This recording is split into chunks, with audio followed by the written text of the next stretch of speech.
రేపటి నుంచి కార్తీక మాసమే. ఇది దీపావళి 1 డే ముందు చేస్తున్న వీడియో నాయన. మళ్ళీ మీరు అందరూ కార్తీక మాసంలో నాన్ వెజ్ తింటారా? తినకూడదని అనుకుంటాను, బట్ ఎప్పుడైనా సిచ్యువేషన్ తప్పకపోతే తినాల్సి వస్తుంది. అప్పుడు నమో నమో నమో నమో అనుకుంటుంటాను. సో ఇవాళ మేము ఏం తెప్పించుకున్నామంటే, ఆల్రెడీ తినడం స్టార్ట్ చేసింది. తినమ్మా తిను. ఇవి వచ్చేసి ఇదిగోండి paneer pakoda, chicken pakoda.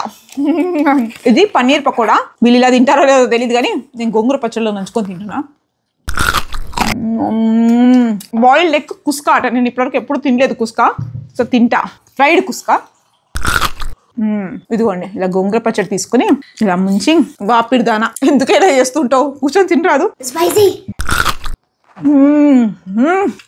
First time తిన్నా. అసలు కుష్కా అంటే ఏంటి, ఆ రెసిపీ ఎలా ఉంటుందో మీరు కమెంట్స్ లో చెప్పండి. అలాగే chicken fry dry roast biryani అట. ఫుల్ ఆంధ్ర జాయింట్ బిర్యానీ లాగా ఉంది. మేము ద టేస్టీ చాప్టర్ నుంచి తెప్పించాము. క్లౌడ్ కిచెన్ అనమాట. స్విగ్గీ జొమాటోలో కూడా వీళ్ళు అవైలబుల్ గా ఉన్నారు. మణికొండలో వీళ్ళ క్లౌడ్ కిచెన్ ఉందట. Super taste. జుట్టు చూడు జుట్టు చూడు. వీడియో అయ్యాక తినచ్చు కదండి, ఆగరు. మా ఆయన అంతే, నా పాప అంతే. పన్నీర్ బటర్ మసాలా ఏదో తాగొచ్చాడు ఇవాళ, గొలగొల చేస్తున్నాడు ఇంట్లో. Too good. సో కార్తీక మాసం ముందు నేను నాన్ వెజ్ తో బ్రేక్ చేస్తున్నాను నా intermediate fasting. Don't blame us. I know.